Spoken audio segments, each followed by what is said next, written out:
Has the Naga political issue been held development hostage in Nagaland? Is the ENPO crisis adding to the woes as far as the state's progress is concerned? Well, the general feeling in the state seems to be so, at least in the context of the Naga talks. The peace talks began in 1997 with the signing of the ceasefire agreement by the NSC and IM. The signing of the framework agreement in 2015 generated hopes that a solution will be reached at soon. But this same framework agreement has now become the bone of contention, with the NSC and IM accusing the centre of not honouring the deal in letter and spirit. Add to it the differences between the NSC and IM and the working committee of the Naga national political groups, who are also a part of the negotiations, have only complicated things and delayed the solution further. Amidst all this, the demand by the ENPO for a frontier Nagaland territory and subsequent boycott of the elections in the eastern districts of Nagaland has aggravated the challenges. So has Nagaland's development been held hostage by these twin issues at the moment? Let's listen in to what some of the prominent voices have to say on the issue.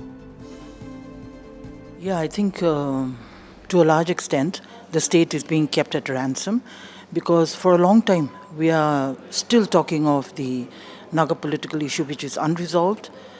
And on the other side, we have the ENPO and the frontier Nagaland issue, which has gained center stage now, and equally important because we have also seen the lack of development. We have also seen the kind of demands that have come from that part of our state.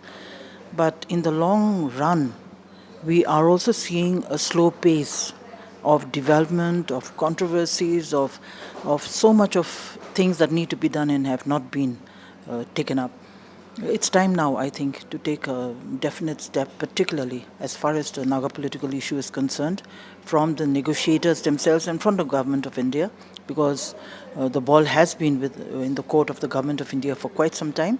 And as far as the ENPO issue is concerned, I think it's time to be measured enough and to understand that we do need equitable development within the state itself. Hopefully the next few months and maybe within the next year, we should see some positive outcome of the two issues that we are talking about.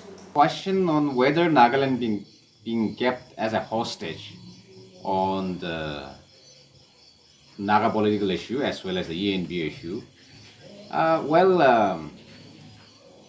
Keeping Nagaland as a hostage, the word hostage may not be the right word, but I can definitely say that yes, to a large extent, because of this unresolved Naga political issue and compounded by the demand of the ENPO for a frontier Nagaland territory, is of course derailing overall developmental activities, not only in the state of Nagaland, but the entire Naga areas. As far as the developmental aspect is concerned, on the question of whether it is impacting the developmental activities, yes, of course. Because of this protracted Naga political issue pending for the past 7 decades now, various developmental activities which the Naga people are supposed to catch up with the rest of the states in India as well as with the rest of the world are being derailed for quite some time now. And therefore, it is the desire of the Naga people that the Naga political issue needs to be resolved at the earliest. Of course, it has to be honorable, acceptable and inclusive solution so that it will satisfy the various stakeholders, and also the aspiration of the Naga people will ultimately be fulfilled if it is honorable. Nagaland has been lacking in various major developmental activities, mainly because of the Naga political issue.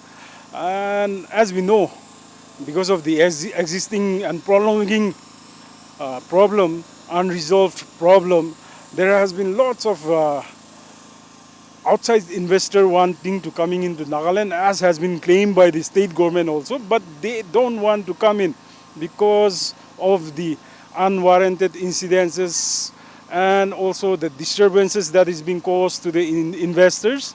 And that's where I think Nagaland has been lacking in major developmental activities because of the Naga political issue.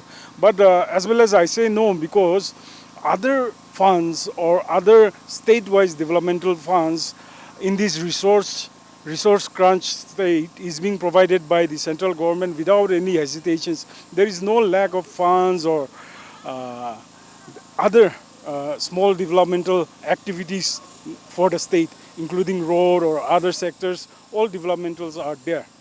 I do feel that the Indo-Naga political issue and the ENPO issue are holding Nagaland back from progress. Every time we see prospects of development in any sector, these issues hijack the objective and cast shadows of uncertainty. Both these issues, especially the Indo-Naga political issue, have been going on for so long that one can't help but wonder if these delays are deliberate.